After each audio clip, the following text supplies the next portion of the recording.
জায়েদ খানের বউ লিখলে আমার ছবিটা চলে আসে, আমি জানি না, আমি তো আরেক লোকের বউ। কি ভাইরাল হয়েছে? আচ্ছা, ওইটা তো টাইটেল ছিল। এটা যারা হচ্ছে আমার মনে হয় যে আমরা সবাই যারা, ওই যে উপরে একটা লেখা ছিল যে জায়েদ খানের বউ, জায়েদ খান হানিমুনে, না জায়েদ খান হানিমুনে কক্সবাজারে জলিকে নিয়ে, এরকম কিছু।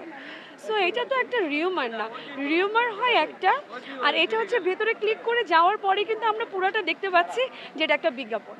কিন্তু অনেকেই তো ভিতরে ক্লিক করে যাওয়ার আগেই টাইটেল দেখে অনেক কমেন্ট করে। ওইটা হচ্ছে যার যার সেন্স।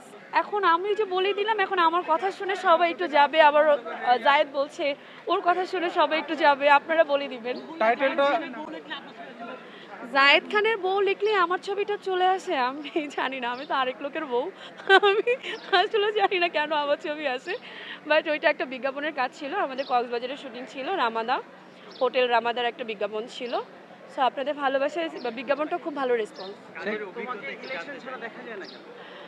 কজ আমি রেগুলার না, সেই জন্য আমাকে দেখা যায় না। ডেঞ্জার জোন সিনেমাটা হচ্ছে যে এখনও ডিরেক্টরের সাথে আমার সেদিন কথা হলো, যেহেতু আমি যখন মানে আমার ডেঞ্জার জোন যখন রানিং, তখন আমি আমার সংসার জীবনে চলে যাই। সো সব কিছু মিলিয়ে আমার আসলে ওই ব্যাপারটা নিয়ে অত বেশি, মানে আমি আর পেছনে সময় পাইনি, বাবু ছিল, সংসার ছিল, তো সব কিছু মিলে আমার একটু গ্যাপ হয়ে যায় এই ব্যাপারটায়। এবার আমি যেহেতু কামব্যাক করেছি আপনাদের ভালোবাসা, আপনাদের সাপোর্টে, এবার যেহেতু আপনারা আমাকে সবসময় পাবেন, এফডিসিতেও পাবেন, কাজেও পাবেন, ঠিক আগে যেমনটা ছিল চেষ্টা করব আরও বেশি কাজের ব্যাপারে কাজে ফোকাস দেওয়ার জন্য।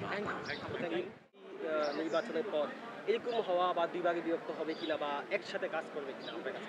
আসলে সত্যি কথা বলতে কি, একটা শিল্পী হিসাবে আমার আমার একটাই বলা, যেহেতু এইটা আমাদের আরেকটা ঘর, আমাদের বাবা মার পরে কিন্তু আমাদের যেহেতু এটা একটা কর্মস্থান, সো এইটা আমাদের একটা মানে বাসস্থানের মতো করে একটা ঘর মনে করি আমি।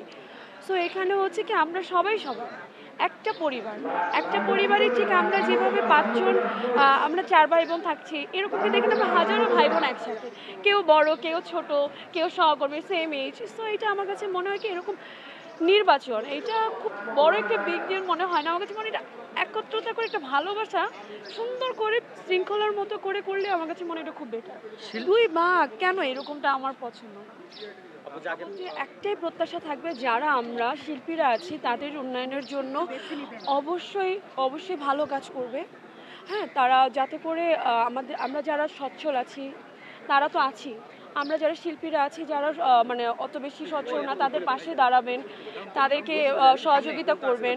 এবং আমাদের যে হলগুলো, সিনেমা আমরা করছি ঠিকই, বাট হলগুলো যেভাবে কমে যাচ্ছিল এখন আবার বাড়ছে, সো এগুলো আরও উন্নয়নের কাজ যাতে করে ভালো করে করে, শিল্পীদের পাশে থাকে, শিল্পীদেরকে ভালোবাসে, শিল্পীদের পাশে সাপোর্ট করে, এটাই আমাদের শিল্পী সমিতি।